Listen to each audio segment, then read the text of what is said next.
가을을 맞이합니다. 정말 시간이 빠르게 지나가는데요. 자, 결실의 계절 가을입니다. 여러분도 영적으로 많은 결실을 맺기를 주 이름으로 축원합니다.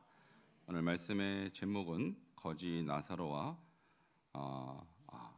그렇죠? 다시 자주 보겠습니다. 자, 천국에 간 거지와 지옥에 간 부자입니다. 함께 따라하시겠습니다. 천국에 간 거지와 지옥에 간 부자. 자, 말씀을 듣기 전에 지난주 말씀 한번 복습하고 듣도록 하겠습니다. 누가복음 15장 24절. 이 내 아들은 시작. 이 내 아들은 죽었다가 다시 살아났으며 내가 잃었다가 다시 얻었노라 하니 그들이 기뻐 즐거워하더라. 아멘. 네. 지난주 말씀하고 이어서 생각해 볼 수 있는 주제인데요. 우리가 한 영혼을 구하고 한 영혼의 주님 앞에 돌아올 때 정말 천국에서는 잔치가 벌어진다. 이런 얘기를 제가 2주 동안 이어서 말씀을 드렸습니다. 그런데 오늘 주제는 과연 누가 정말로 천국에 정말 누가 들어갔을까라는 주제예요. 이 얘기는 여러분 많이 들어서 아실 것입니다. 거지 나사로는 천국에 갔고 또 부자는 지옥에 갔다. 성경에서 이 이야기가 아마 손꼽는 유명한 이야기일 것입니다. 그럼 여기서 우리가 궁금해해야 될 부분은 뭐냐면 이 부자는 왜 도대체 지옥에 갔을까? 그리고 이 거지 나사로는 도대체 어떻게 천국에 가게 됐을까? 자, 여기에 오늘 초점을 맞춰서 내가 지금 현재 위치해 있는 영적인 현주소가 어디 있는지를 한번 보는 시간을 갖도록 하기 원합니다. 오늘 22절에 보면요. 오늘 본문에 사실 천국이나 지옥이란 단어는 없지만 천국과 또는 지옥을 묘사하는 단어들이 나와요. 22절 함께 읽겠습니다. 시작. 이에 그 거지가 죽어 천사들에게 받들려 아브라함의 품에 들어가고 부자도 죽어 장사되매. 자, 거지도 죽고 부자도 죽었다고 했습니다. 그런데 거지가 죽으니까 천사가 이 거지를 받들었어요. 아마 살아있을 때는 천대받고 살아있을 때는 사람들이 무시했지만 이 거지는 하나님께 인정받았기 때문에 천사들의 손에 받들려서 누구의 품에 들어갔습니까? 아브라함의 품. 아브라함은 믿음의 조상이에요. 그래서 우리도 혈통적으로는 아브라함하고 사실 관계가 없습니다. 그러나 예수를 믿음으로 우리는 아브라함의 후손이 된 줄 믿습니다. 바로 이 사람이 그 믿음의 조상의 품에 들어갔다는 것은 천국에 입성했다라는 거예요. 자, 저와 여러분도 언젠가는 이 땅을 떠납니다. 그날은 누구도 알 수 없죠. 그런데 천사들이 여러분을 받들어서 아브라함 품에 여러분 안기기를 축원합니다. 자, 그날을 준비하기 위해서 오늘 제가 이 말씀을 드리는 거예요. 자, 반대로 이 부자는 어디에 들어갔는가? 23절에 같이 읽도록 하겠습니다. 시작. 그가 음부에서 고통 중에 눈을 들어 멀리 아브라함과 그의 품에 있는 나사로를 보고.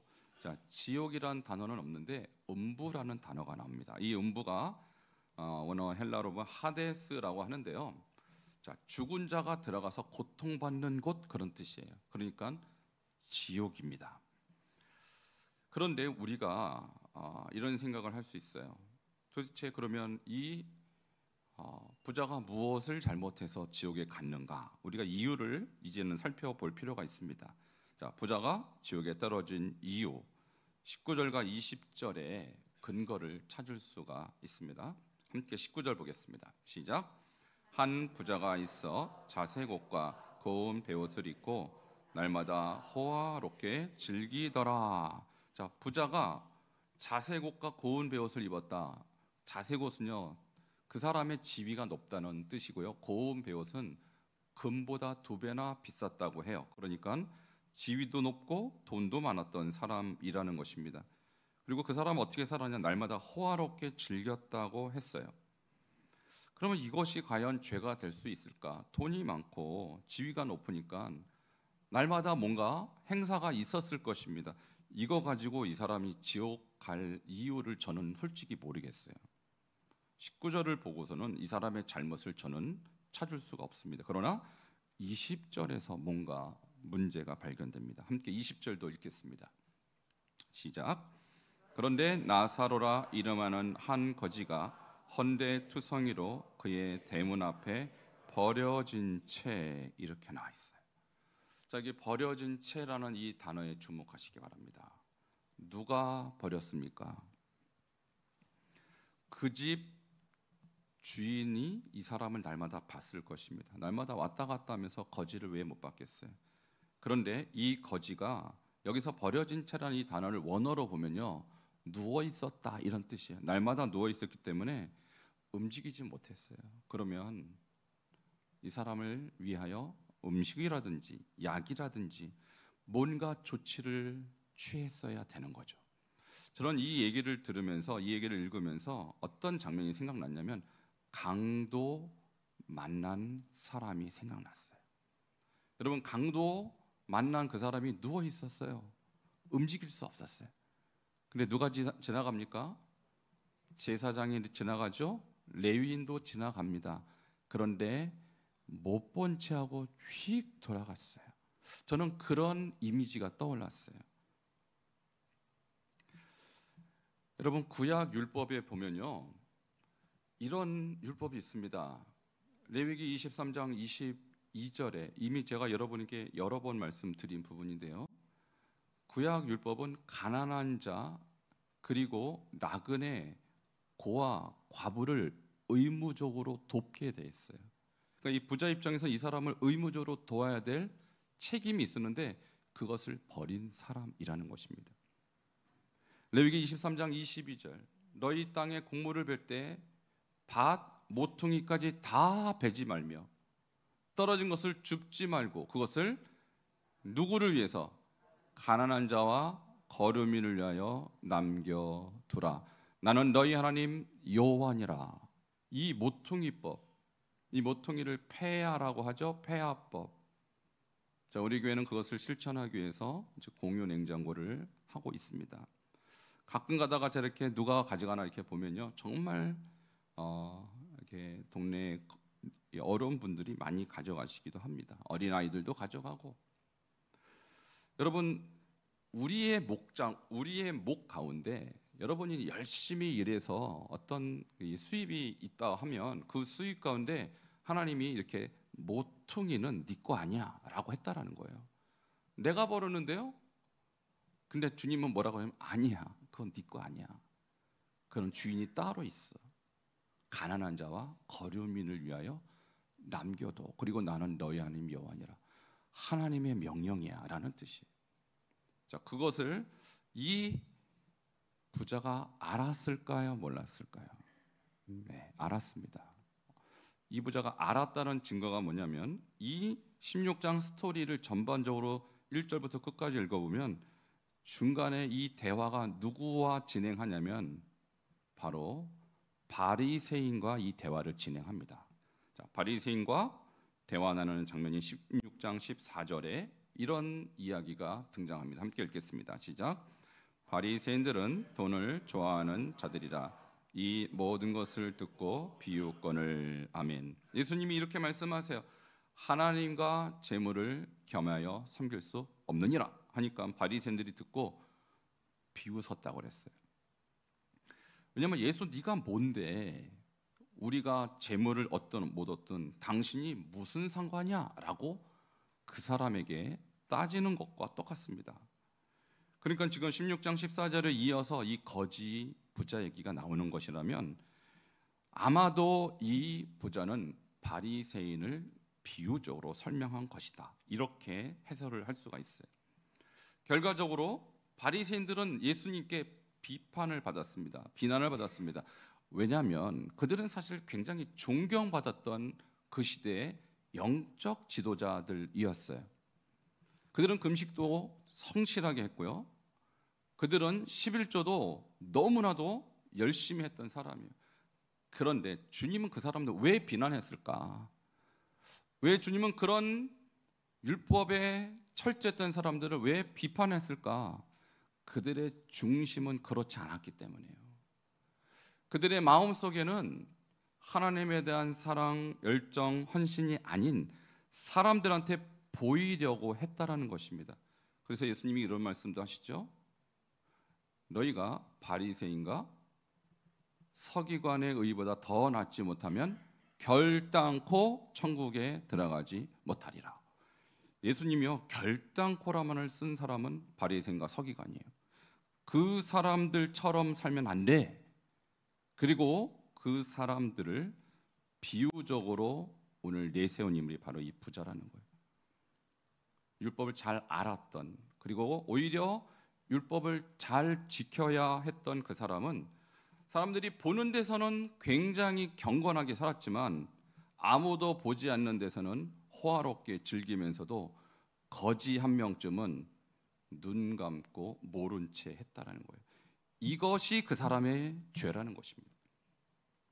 결국 지옥에 갔습니다. 그런데 지옥은 어떤 곳일까요?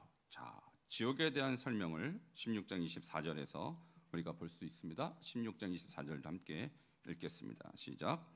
불러 이르되 아버지 아브라함이여 나를 공일히 여기사 나사로를 보내어 그 손가락 끝에 물을 찍어 내 혀를 서늘하게 하소서. 내가 이 불꽃 가운데서 괴로워하나이다. 아멘. 첫 번째로 이 지옥은 불 가운데 괴로움을 당하는 곳이다. 이렇게 묘사가 되어 있어요. 우리는 뭐 지옥이 어떤 곳이다, 사실 성경에 그렇게 써 있기 때문에 어느 정도는 알 것입니다. 굉장히 괴롭구나, 불이 있구나, 뜨겁겠구나, 이런 생각을 막연히 할 것입니다. 그런데 계시록에는 이 불꽃을 불못, 불과 유황이 타는 못, 이렇게 기록이 되어 있어요. 일단은 지옥은 너무너무 뜨겁고 괴로운 곳이다 라는 정보가 오늘 본문에서 발견되고요. 두 번째 정보는 16장 26절에서 발견됩니다. 지옥은 어떤 곳인가? 같이 26절도 읽도록 하겠습니다. 시작. 그뿐 아니라 너희와 우리 사이에 큰 구렁텅이가 놓여 있어 여기서 너희에게 가고자 하되 갈 수 없고 거기서 우리에게 건너올 수도 없게 하였느니라. 아멘. 이 거지 한 사람이 아브라함 품에 누워 있는 것이 지금 이 사람 눈에는 보였다라는 거예요. 아, 서로 볼 수가 있구나. 이것도 하나의 정보입니다. 서로 볼 수는 있는데 문제는 어떻게 돼요? 넘어갈 수가 없어요. 그러니까 지옥이든 천국이든, 뭐 천국은 좋은 곳이니까 일부러 나올 필요는 없지만 지옥은 들어가면 영원히 나올 수가 없는 것이구나. 이것이 오늘 본문에서 얻을 수 있는 두 가지 정보예요. 한번 따라 하시겠습니다. 지옥은 어떤 곳입니까? 첫 번째, 불 가운데 괴로움을 당하는 곳. 따라 하시겠습니다. 불 가운데 괴로움을 당하는 곳. 두 번째는 영원히 나올 수 없는 곳. 이렇게 불 가운데 괴로움을 당한다라는 의미와 영원히 나올 수 없다라는 말씀이 계시록에 똑같이 등장해요. 함께 계시록 20장 10절 말씀을 같이 보도록 하겠습니다. 계시록은 마지막 때 예수님의 재림 때에 있어질 말씀이고 그 이후에 어떤 일이 있는가를 계시했다, 오픈했다, 우리에게 알려주는 거거든요. 그런데 이 계시록의 말씀과 방금 거지와 부자의 얘기가 일치합니다. 함께 20장 10절 읽겠습니다. 시작. 또 그들을 미혹하는 마귀가 불과 유황못에 던져지니 거기에는 그 짐승과 거짓 선지자도 있어 세세토록 밤낮 괴로움을 받으리라. 아멘. 여기 불과 유황못이 등장하네요. 그렇구나. 거기는 뜨거운 곳이구나. 두 번째, 한번 들어가면 영원히 날 수 없는 곳, 세세토록 밤낮 괴로움을 받으리라.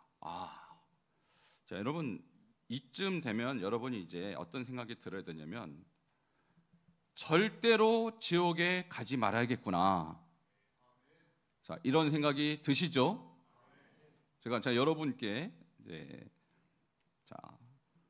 다른 것은 여러분이 살다 보면 뭐 몸이 아플 수도 있고 또 가난할 수도 있고 또 이런저런 사건 사고로 고난을 당할 수도 있고 힘들 수도 있지만 딱 한 가지는 안 됩니다. 뭐가 안 되냐면 지옥은 가서는 안 됩니다.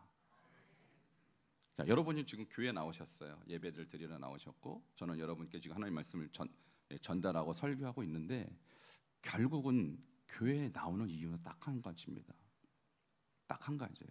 뭐 다른 이유를 다 대더라도 이 이유보다 크지 못해요. 그것은 뭐냐면, 여러분, 지옥 가지 않기 위해서 예배에 나온 것입니다. 자, 우리가 교회 다니는 이유, 예배 드리는 이유, 열심히 기도하고 열심히 하나님을 찾는 이유는 이 영원한 불못에 들어가면 못 나오기 때문에, 여러분, 지옥만큼은 피해야 할 줄 믿습니다. 여러분, 병원 가시면 여러분의 병에 대해서 잘 진단해 드려요.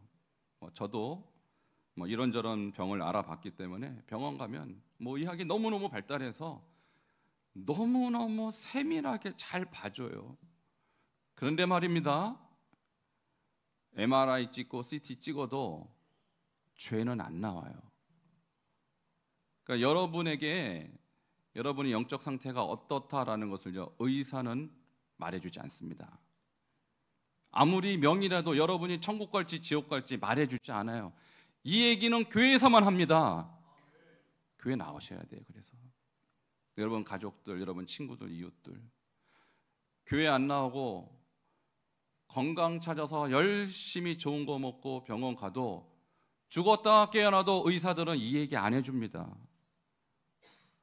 저는 여러분의 영혼을 귀하게 여겨요. 목사로서, 목회자로서 여러분의 영혼을 책임지고 있기 때문에 이 얘기 드리는 거예요. 솔직히 여러분, 지옥, 천국 얘기 부담스럽지 않으십니까? 어떤 성도는 그래요. 다 그런 건 아니겠지만 아무리 교회를 다녀도 천국, 지옥 얘기 못 들어봤다는 분도 많습니다. 목사님들이 다 설교 안 한다는 얘기예요. 왜 안 할까요? 듣는 분들 부담 가질까 봐, 부담될까 봐. 지금 부담 좀 되시죠? 우리 교회는 부담이 안 돼요. 왜? 너무 자주 하니까 이제 약간 이력이 나셔서 부담을 안 가지셔요. 근데 제가 선교사 시절에 이런저런 집회 많이 다니고 강사로 많이 다니고 사역화 많이 다니면 성도님들이 천국 지옥 얘기하면 다 충격을 받아요. 처음 듣는 얘기처럼 들어요. 무슨 얘기냐면 한국교회 목회자들이 이 주제에 잘 건들지 않습니다. 건들지 않아요. 왜? 듣는 여러분이 부담될까 봐. 근데 저는요, 여러분의 영혼을 정말 귀히 여깁니다. 여러분이 잘못 알고 잘못 배워서 혹시 지옥 갈까 봐 저는 날마다 그것이 걱정이에요. 오늘 이 말씀을 잘 들으시고 분별 잘 하셔서 우리 만석중앙교회는 한 사람도 빠짐없이 영생천국 얻으시길 축원합니다. 제가 이 말씀을 준비하고 기도하는데 하나님께서 저에게 영상 하나를 보게 하셨어요. 유튜브에서. 영안으로 본 게 아니라 유튜브에서 봤어요. 이분이 누구냐면 천국과 지옥을 경험하신 분인데요, 제가 여러 번 말씀드린 신성종 목사님이 아닌 또 다른 목사님이세요. 신성종 목사님도 대단하죠. 한국교회 기라성 같은 목회자고 총신대학교의 대학원장을 지냈던 학자요 목회자인데, 이분은 환상을 통해서 보신 것이고, 지금 소개되는 박용규 목사님은 의식 가운데, 무의식 가운데 이분이 쓰러졌어요. 혈압을 확 쓰러져서 4개월을 무의식 속에 빠졌습니다. 이때 천국과 지옥을 보고 오셨어요. 여러분, 이 목사님도 대단한 한국교회 기라성 같은 목회자인데요, 이분이 뭐라고 하냐면, 지옥을 딱 갔더니 두 부류의 사람이 있더라. 두 부류의 사람. 첫 번째는 하나님을 전혀 믿지 않는 불신자, 당연히 지옥 가죠. 우상숭배자들. 그 사람들이야 말할 필요가 있겠습니까? 그런데 지옥에 가보니까 교회를 다니기는 했으나 형식적으로 다니면서 탐욕을 쫓아 산 자들도 지옥에서 봤다라고 이분이 간증을 한 거예요. 자, 누가 떠오르냐면 바로 그 부자가 떠오르는 대목이죠. 여러분, 그 부자가 바리새인이라고 그랬잖아요. 율법을 모르는 사람이 아니라고 그랬잖아요. 그러나 그는 형식적으로 사람들한테 보이려고 자기의 신앙을 자랑했지만 주님한테 딱 걸렸다니까요. 그 속에는 탐욕이 가득했다고. 그래서 주님이 뭐라고 합니까? 그 사람들에게, 바리새인들에게, 대적과 자네 겉은 깨끗하나 속은 탐욕과 방탕함으로 충만했다. 그렇게 비판을 받았어요. 자, 그래서 이분이 이제 지옥에 있는 사람들이 누구 있나 자세히 보니까 천사가 그렇게 얘기합니다. 천사가 박용규 목사, 한번 보시오. 당신이 아는 사람이 있나? 그 자세히 봤대요. 불구덩이가 엄청나게 많은데 여기저기 자세히 보니까 세상에, 한국교회 이름만 대면 알만한 목사님이 거기 계시다는 거예요. 그분이 왜 거기 계실까? 깜짝 놀란 거예요, 박영규 목사님. 그리고 자기가 잘 아는 장로님들도 거기 계시다는 거예요. 깜짝 놀랐다는 거예요. 아니, 저분이 저기 가 계실 분이 아닌데, 또 자세히 보니까 자기가 평소 때 가까이 지냈던 권사님들, 집사님들도 있더라는 얘기예요. 그래서 천사한테 물어봅니다. 아니, 저분들이 왜 여기 왔습니까? 라고 하니까 천사가 하는 말이 이렇게 말하더랍니다. 지옥과 천국 가는 사람의 숫자는 지옥이 1000, 천국이 1이다. 생각보다 천국 가는 사람이 많지 않다라고 얘기합니다. 무슨 말입니까? 우리가 겉으로 볼 때는 바리새인들처럼 경건하고 진실되게 보이지만 주님이 볼 때는 아닌 사람이 너무 많다. 여러분, 1000대 1의 이 비율이 성경적이다, 저는 그렇게 꼭 해석하고 싶진 않지만 제가 묵상을 해보니까 이 말씀과 비슷하게 맞아떨어지는 말씀이 생각났어요. 그것이 뭐냐면 마태복음 7장 13절에 좁은 문으로 들어가라. 멸망으로 인도하는 문은 크고 그 길이 넓어 그리고 들어가는 자가 많고, 이 많고가요 얼마나 많냐? 대단히 많은데 여기 보니까 천사에 말하면 1000이라는 거. 1000. 생명으로 인도하는 문은 좁고 길이 협착하여 찾는 자가 적음이라. 저는 평소 때 궁금했어요. 이게 얼마나 적을까? 그리고 얼마나 많은 걸까? 근데 박용규 목사님의 간증에 의하면 1대 1000이다. 1대 1000. 굉장히 충격적인 숫자입니다. 그러니까 지구상에 80억 인구가 있는데요, 만약 80억 인구 대비 1000분의 1이라면 800만 정도밖에 안 돼요. 800만. 우리나라만 해도 기독교 인구가 800만, 900만, 1000만 정도 된다고 하잖아요. 근데 전 세계 기독교 인구 따지면 얼마나 많이 될까요? 30억이 넘을 것입니다. 그런데 800만? 너무 적어요. 같은 비슷한 말씀을 누가복음에서 뭐라고 말하면 너희가 천국에 들어가기를 힘쓰라. 힘써도 들어가지 못할 자가 많으니라, 이렇게 얘기해요. 여러분, 제가 여러분께 서두에 말씀드린 것처럼 천국 지옥 얘기 듣는 사람이나 말하는 사람이나 부담스럽게 마찬가지. 근데 저는 여러분께 이 말씀 드리는 이유는 뭐냐면, 목사가 똑바로 안 가르치면 이 적으니라, 천국에 들어가는 사람이 적다고 하는데 과연 우리 교인들은 몇 명이나 들어갈까? 저는요, 새벽 기도할 때마다 이 기도 드립니다. 주님, 우리 반석중앙교회 성도님들 한 분도 빠지지 말고 천국 가게 해주세요. 저는 매일 이 기도 드려요, 여러분. 그러므로 성경 말씀이 증언한 바, 그리고 저렇게 천국 갔다 오신 정말 이 목사님들의 이 증언을 따라서 여러분, 예수를 믿되 형식적으로, 외적으로 남들이 보이는 데서 믿는 것이 아니라 하나님이 인정하는 믿음 생활 하시기를 축원합니다. 이것이 이 시대에 정말 필요한 메시지라고 저는 생각해요. 자, 천국은 어떤 곳일까요? 아까 지옥 얘기했는데 이제 이 천국 얘기로 넘어갑니다. 천국에 대한 많은 정보가 있지만 저는 요한계시록 21장 18절에서 21절로 천국에 대한 이야기를 여러분께 드릴까 합니다. 먼저 18절 함께 보도록 하겠습니다. 시작. 그 성곽은 벽옥으로 쌓였고 그 성은 정금인데 맑은 유리 같더라. 아멘. 자, 천국이 어떻게 생겼나 그렇게 기록이 되어 있는데 성곽이 있고 그 성 안이 있는데 성곽은 벽옥이고 성은 정금이래요. 여러분 금 좋아하시죠? 자, 금 한 돈이면 요즘 한 40만 원 하네요. 자, 3점 몇 g이죠? 예? 3.75. 하도 금을 안 사본 지 오래돼서 한 돈이 몇 g인지도 모르겠는데 한 돈 3.75g이 한 40만 원 한대요. 근데 천국 가면 죄다 금이랍니다. 할렐루야.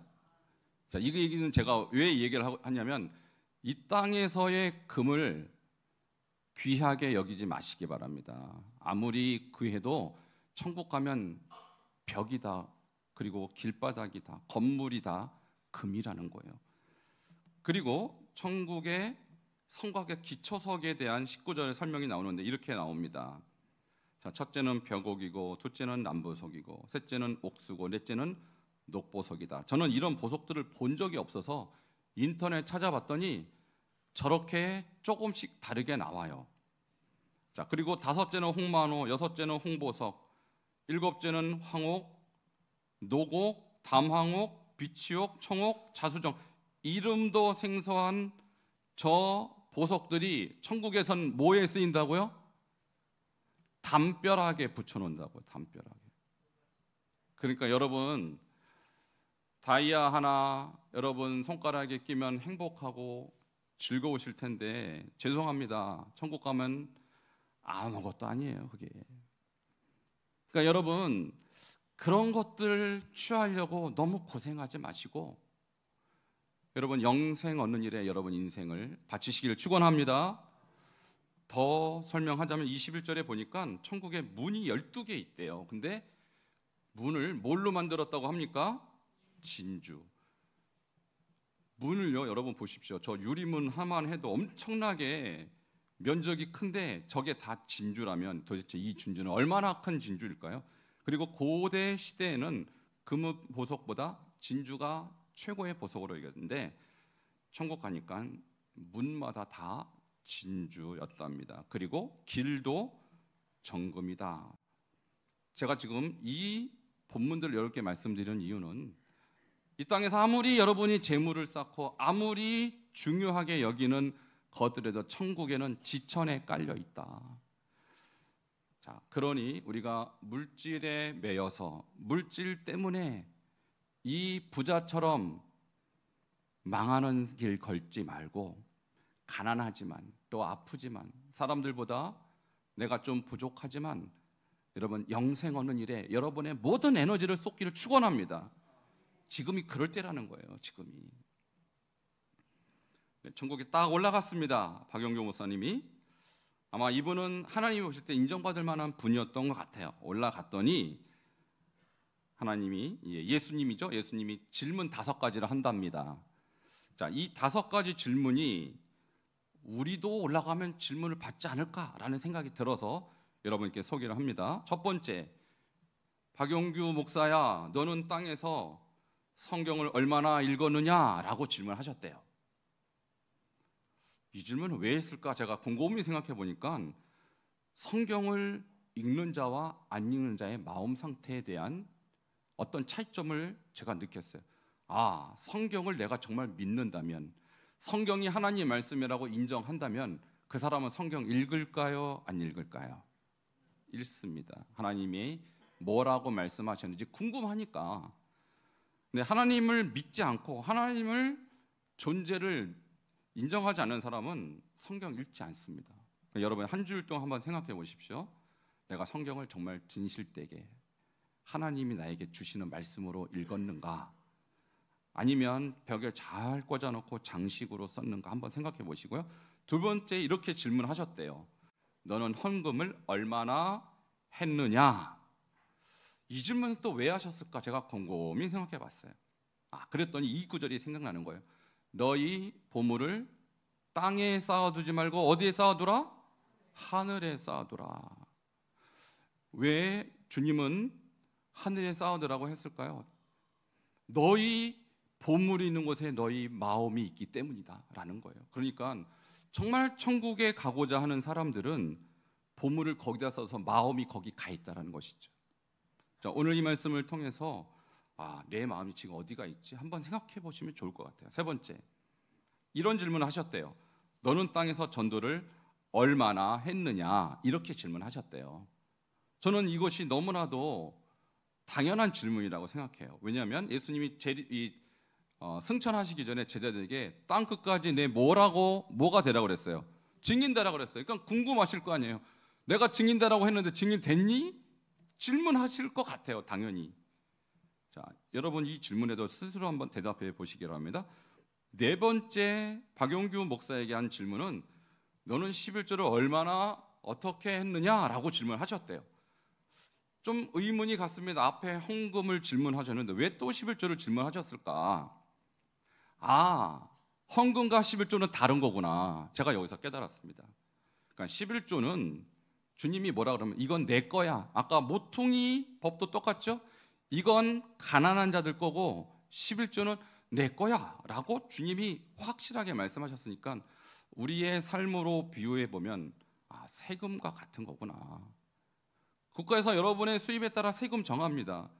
근데 내가 세금을 안 내면 불법인 것 똑같이 11조도 의무구나. 이것은 내가 원하든 원하지 않든 어쨌든 네 번째 이 질문도 내 마음이 천국에 가 있는가에 대한 일종의 리트머스 용지와 같습니다. 마지막 다섯 번째 이런 질문을 하셨대요.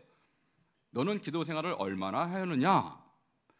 자, 이 질문을 한 이유를 제가 곰곰이 생각해 보니까 그렇구나. 하나님은 기도를 본인과 하나님과의 친밀한 교제로 여기시는구나. 여러분 그 부자가 제가 바리새인이라고 말씀드렸잖아요. 이 사람은 경건하게 보였다고요. 근데 실제로 하나님과 친밀하게 교제했을까요? 하지 않았습니다. 그 사람들은 남이 보이는 데서 기도했지만 골방에서 주님과 깊이 있는 기도를 한 사람은 아니라는 것입니다. 자, 그리고 나서 이분이 이제 자기가 경험한 천국 지옥을 사람들한테 간증하는 방송에서 결론을 이렇게 청자들에게 얘기합니다. 여러분 저기 강추 박용규 목사님 천국 지옥 간증 있죠? 한번 정말 들어보세요. 이 목사님이 결론적으로 이렇게 말씀하셨어요. 예수님을 믿으려면 생명 내놓고 예수님을 믿으세요 라고 얘기했어요. 제가 여러분에게 다시 말씀드리겠습니다. 여러분 예수님을 믿으려면 생명 내놓고 믿으시길 축원합니다. 그리고 특별히 이분은 목회자들에게 이렇게 권면합니다. 그리고 예수님을 따르는 목회자가 되려면 전 소유를 다 드리고 따르세요. 굉장히 어려운 얘기죠. 근데 이분요, 제가 말씀드렸다시피 교회도 5천 명이 넘는 대형 교회를 목회하셨고 학교도 3개나 세웠습니다. 이분이 책이 너무너무 잘 팔려서 그 책으로 가난한 학생들 가르치기 위해서 학교를 세웠는데 그 학교의 땅값이 200억이었어요. 200억. 이번 천국 지옥 보고 와서요, 그 땅을 다 기증했습니다. 국가에. 천국 가면 길바닥에 금인데 200억은 돈도 아니라는 거예요. 보화를 천국에 쌓아둬야지. 그리고 이렇게 말합니다. 죽기 전에 예수님을 잘 믿어야 합니다. 왜냐하면 지옥문은 넓어서 누구나 들어가기 쉽지만 천국문은 너무나 좁아서 들어가기가 어렵기 때문입니다. 여러분 이 말씀을 통해서 오늘 내가 지금 정말 좁은 문 좁은 길을 걷고 있는지를 돌아보고 지금까지 혹시 여러분이 이 말씀에 비해서 내가 부족함을 느낀다면 오늘부터 다시 좁은 문으로 들어가시길 축원합니다. 자, 이것이 오늘 이 말씀을 우리가 들은 이유입니다. 결론입니다. 우리는 그러면 누구를 통해 천국과 지옥에 대해서 들어야 하는가? 마지막 결론이고요. 이 말씀은 오늘의 본문이며 여러분이 한 줄 동안 묵상하실 말씀입니다. 같이 16장 29절을 다시 한번 읽겠습니다. 시작. 아브라함이 이르되 그들에게 모세와 선지자들이 있으니 그들에게 들을지니라. 아멘. 이 부자가 요청합니다. 저 나사로를 세상에 다시 돌려보내서 내 형제 5명이 있으니 여기에 지옥에 오지 않도록 증언하게 해주세요 라고 간곡하게 얘기합니다. 그랬더니 아브라함이 뭐라고 대답합니까? 그들에게 모세와 선지자가 있으니 그 사람들에게 듣도록 해라. 여기서 모세는 모세 오경의 저자 모세이고요, 선지자들은 선지서를 쓴 선지자들 말하는 거예요. 다시 말하면 그들에게 성경이 있으니 성경만 읽어도 천국 지원 얘기는 엄청나게 많단다. 그거 안 믿는 사람이 나사로 세상에 보낸다고 믿을 것 같으냐? 저는 오늘 성경 이야기도 했고 박용규 목사님 이야기도 했어요. 근데 박용규 목사님 이야기가 중요한 게 아니에요, 여러분. 그분들 이야기는 참고로 들으시고, 진짜 중요한 것은 오늘 성경에 천국이 있다 없다라는 사실과, 그리고 예수를 진실하게 믿는 자만 천국에 갈 수 있다는 사실을 여러분 성경 말씀을 통해 깨닫는 여러분들이 되기를 주의 이름으로 축원합니다. 함께 기도하시겠습니다. 모든 사람은 죽어서 천국 아니면 지옥으로 갑니다. 그러나 주님이 우리에게 본문을 통해서 알려주신 진실은 무엇이냐면, 하나님은 참 믿음, 진실된 믿음을 보기 원하시는 거예요. 남들이 보기 좋은 믿음이 아니라 하나님이 기뻐하시는 믿음이 필요합니다. 주여, 이 거지는 가난하고 비천했지만 이 진실된 믿음이 있어서 주님 앞에 간 것처럼 우리도 진실된 믿음으로 평생 살다가 주님 앞에 갈 수 있는 그런 하나님의 자녀들 되게 해달라고 함께 기도하시겠습니다. 하나님 감사합니다. 주님께서 오늘 이 이야기를 통하여 우리가 가야 될 천국 하나님이여 준비하게 하시니 주여 감사합니다. 주여, 형식적인 신앙 또 남에게 보이는 신앙으로 사는 것이 아니라 하나님이 원하시고 하나님이 기뻐하시고 하나님이 인정하시는 믿음으로 하루하루 살아갈 수 있는 참 하나님의 성도 백성들 될 수 있도록 주여 은총을 허락하여 주시옵소서. 예수 그리스도 이름으로 기도하옵나이다. 아멘. 주님 감사합니다. 오늘 부자가 지옥에 간 이유가 무엇인지 말씀을 통하여 상고해 보았습니다. 그는 진실되지 못한 형식적인 믿음만 가지고 있었기에 하나님 앞에 인정받지 못했습니다. 주여, 오늘 이 시대 우리가 하나님을 사랑한다 하지만 우리가 하나님이 인정하시는 믿음으로 살고 있는지 돌아봅니다. 저 이 말씀을 통해 깨닫게 하시고 주님이 원하시고 기뻐하시는 믿음의 사람들로 헌신하는 시간이 되게 하여 주시옵소서. 예수 그리스도 이름으로 기도하옵나이다. 아멘. 준비하신 예물을 드리도록 하겠습니다.